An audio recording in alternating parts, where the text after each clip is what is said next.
छत्तीसगढ़ छत्तीसगढ़ संयुक्त नियमित कर्मचारी कल्याण संघ में आपका स्वागत है। साथियों, छत्तीसगढ़ नियमित कर्मचारी कल्याण संघ के द्वारा जो सूत्रों से ज्ञात मिला है कि जो छत्तीसगढ़ के समस्त कर्मचारियों की जानकारी विभागवार जानकारी सामान्य प्रशासन ने प्रश्न के माध्यम से पूछा गया है और जिसमें जो बिंदु के आधार पे सभी कर्मचारियों की जानकारी प्राय जा चुकी है और जिन कर्मचारियों विभागों की जानकारी नहीं गई है वो जल्द ही सामान्य प्रशासन विभाग द्वारा आदेश किया जाएगा। तो उसके उपरांत सभी विभागों से जानकारी इकट्ठा कर ली जाएगी। अब बात करते हैं दोस्तों आज की वीडियो के बारे में। दोस्तों, यदि आप हमारे चैनल में नए हैं तो वीडियो अच्छा लगे तो चैनल को सब्सक्राइब कर देना और लाइक और कमेंट करना, क्योंकि हमारा वीडियो छत्तीसगढ़ के अनियमित कर्मचारियों के से संबंधित रहता है, चाहे वो नियमित कर्मचारी हो या अनियमित कर्मचारी, दैनिक वेतनभोगी कोई भी कर्मचारी। तो वीडियो को ज़्यादा ना लंबा करते हुए आगे बढ़ते हैं। तो आज का हमारा विषय है कि छत्तीसगढ़ में जो 58% और 32% की जो अभी आरक्षण की बात चल रही है, ये आरक्षण का जो दौर है बहुत ही खतरनाक है। अब खतरनाक इसलिए होता है क्योंकि छत्तीसगढ़ के जितने भी निवासी होते हैं सभी चाहते हैं कि सरकार का लाभ हमें मिले, लेकिन कुछ लोगों को आरक्षण का बहुत ज़्यादा प्रभाव पड़ता है। जैसे कि इस वीडियो में बात करेंगे, किसी को कम प्रभाव पड़ता है, किसी को अधिक प्रभाव पड़ता है।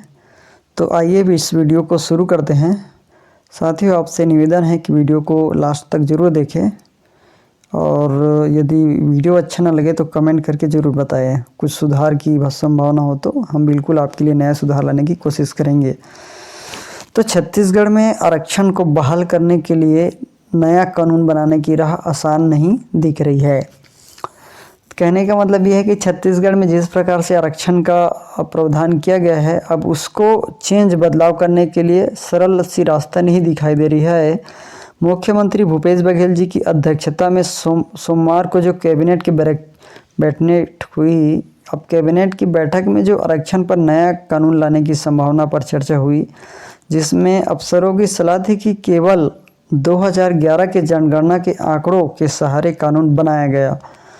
यदि 2011 के सहारे जो आंकड़े के कानून बनाया जाता है तो अन्य पिछड़ा वर्ग का जो आरक्षण है वो केवल 5% से अधिक नहीं हो पाएगा। अन्य पिछड़ा वर्ग के जितने भी जाति हैं उन लोगों को 5% से अधिक लाभ नहीं मिल पाएगी। अब बात करते हैं दूसरी बातें, और एक और कहना है कि इसको राष्ट्रपति के पास मंजूरी के लिए भेज दिया जाए। तो इसमें ऐसा होगा कि अनुसूचित जाति और अनुसूचित जनजाति की संख्या के आंकड़े हैं यहाँ 2011 की जनगणना में आए हैं। इसके सहारे अनुसूचित जनजाति को 32%, 2011 की जनगणना के अनुसार 32%, और जो अनुसूचित जाति है, SC जाति है, उनको 13% आरक्षण दिया जा सकता है 2011 की जनगणना के आधार पर। देखो, ये जो आरक्षण होता है वो बहुत ही महत्वपूर्ण आरक्षण होता है। इसी आरक्षण के आधार पर आज सैकड़ों कर्मचारी नौकरी से वंचित हैं और सैकड़ों कर्मचारी आज नौकरी पा रहे हैं। तो 2011 की जनगणना बहुत महत्वपूर्ण है। तो उसके मुताबिक जो ST है, ST को 32% और SC को 13% आरक्षण दिया जा सकता है। टोटल आरक्षण की बात करें तो 45% हो जाएगा। अब बता दें कि जो पिछड़ा वर्ग होता है, तो पिछड़ा वर्ग और सामान्य वर्ग के गरीबों के लिए केवल 5% का आरक्षण बचेगा। अब यहाँ संकट खड़ा कर देगा कि ऐसे में अच्छा होगा कि अन्य पिछड़ा वर्ग और सामान्य वर्ग के गरीबों का पूरा आंकड़ा आने के बाद तथ्यों और तर्कों के साथ इसको आगे बढ़ाया जाए। अब बता दें कि जो तमिलनाडु की फार्मूला जो कर्नाटक में फैल हो चुकी है, उसमें सरकार का कहना है कि संवैधानिक मामलों के जानकार BK मनीष का कहना है कि तमिलनाडु का यह फार्मूला कर्नाटक राज्य के मामले में फेल हो चुका है। कर्नाटक ने आरक्षण 50% से अधिक किया था, उसे कोर्ट ने खारिज कर दिया। देखो, 50% से अधिक आरक्षण को उच्च न्यायालय द्वारा खारिज कर दिया गया। अब उसके बाद में कर्नाटक ने एक समिति की सिफारिशों को आधार मानकर फिर से आरक्षण बढ़ाया। तो इस बार जो कोर्ट ने उसे सही ठहराया और बाद में उस आधार को भी खारिज कर दिया। दूसरे बार जब 9वीं अनुसूची भी न्यायिक समीक्षा के दायरे से बाहर नहीं रही तो संविधान के मौलिक ढांचे के उल्लंघन के आधार पर इसे भी चुनौती दी जा सकती है। ऐसे ही सरकार का यहाँ कदम भी सुरक्षित नहीं दिख रहा है। इसका मतलब यह है कि जो ये प्रतिशत होता है वो केवल 50% होना अनिवार्य है।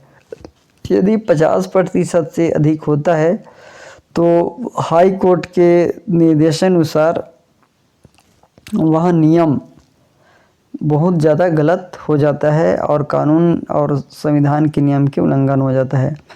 अब इसका परिणाम यह होगा कि जो भर्ती परीक्षा हुआ उसमें परिणाम रोक दिया गया और कॉलेज की काउंसलिंग भी नहीं हो पा रही है। कॉलेज की काउंसलिंग और भर्ती प्रक्रिया का संबंध इसलिए है क्योंकि यदि देखो 58% जो है वो 8% ज़्यादा हो रहा है। 8% ज़्यादा का मतलब ये है कि यदि हम किसी भी जाति का आरक्षण को कम करते हैं तो उस जाति के जो लोग हैं, नागरिक हैं, हमारे सरकार के ऊपर क्या करेगी, धावा बोल देगी, हमला बोल देगी।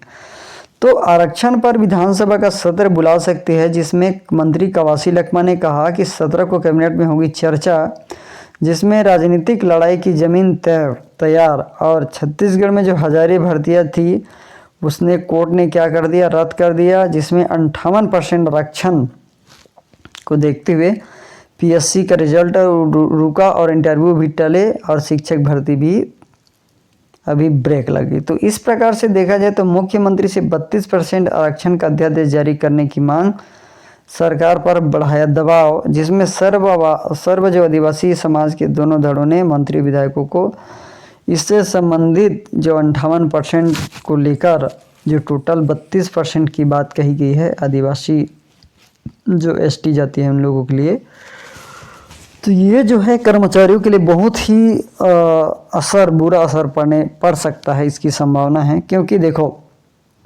आरक्षण मामले की बात करें तो जो राज्य सरकार ने 2012 के आरक्षण के अनुपात में जो बदलाव किया था, इसमें अनुसूचित जनजाति वर्ग का आरक्षण को 32% कर दिया गया और वही अनुसूचित जाति को 12% कर दिया गया।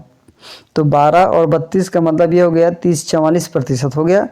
अब 44% के बाद बचता कितना है, 6%। तो इस कानून को गुरु घासीदास साहित्य एवं संस्कृति अकादमी ने उच्च न्यायालय में चुनौती दी। अब बाद में कई और याचिका अपील की गई, जिसमें छत्तीसगढ़ हाईकोर्ट ने 29 सितंबर को इस पर फैसला सुनाते हुए राज्य के लोक सेवा आरक्षण अधिनियम को रद्द कर दिया गया।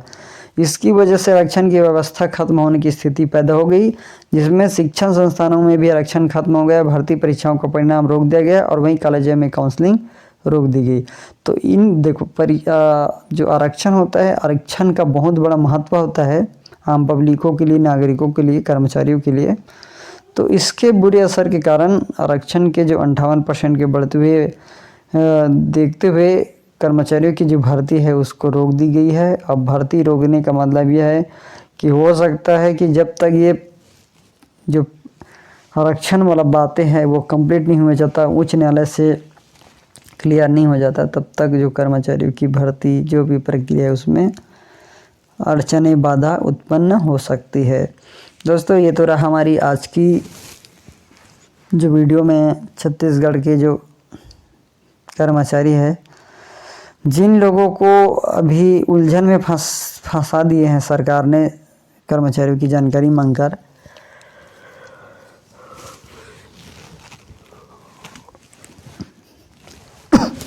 समस्या यहाँ पर यह आता है कि यदि छत्तीसगढ़ सरकार सभी कर्मचारियों की जानकारी इकट्ठा कर लेती है, अब इकट्ठा करने के बाद आंकड़ा भी लगा लेती है, तो वास्तव में क्या छत्तीसगढ़ सरकार कर्मचारियों को नियमित कर पाएगा, या तो फिर चुनाव के माहौल को देखते हुए विधानसभा बजट का सत्र है जिसमें कर्मचारियों के लिए एक महत्वपूर्ण समय होगा। महत्वपूर्ण का मतलब होगा कि उसमें छत्तीसगढ़ सरकार अपनी नई बजट में शामिल कर सकते हैं, क्योंकि अभी 2022-21 में ऐसा कोई बजट नहीं जोड़ा था जिसमें कर्मचारियों को फ़ायदा मिले। तो हो सकता है कि इस बार छत्तीसगढ़ सरकार ने केवल कर्मचारियों के लिए ही बजट बढ़ा दिया जाए, इसके अतिरिक्त बाकी की योजनाओं को छोड़कर। तो ये कर्मचारियों के लिए बहुत ही खुशखबरी होगी और ये सरकार के लिए भी खुशखबरी होगी कि दोबारा चुनाव कोई अभी भेंट मुलाकात के माध्यम से मुख्यमंत्री जी द्वारा लगातार गांव में अपनी दौड़ लगा रहे हैं, तो हो सकता है यदि मांगों को लेकर छत्तीसगढ़ सरकार कर्मचारियों की मांगों को जल्द से जल्द पूरा कर दे। और आशा करता हूं कि सभी की मांगें पूरी तो होगी, चाहे जानकारी मांगे या जो भी माध्यम से हो, लेकिन कर्मचारी की मांगे जायज़ है, उनकी मांगे पूरी होकर ही रहेगी। दोस्तों आज का इतना ही, फिर मिलते हैं एक नए वीडियो के साथ। तब तक के लिए जय हिंद, जय भारत, जय छत्तीसगढ़।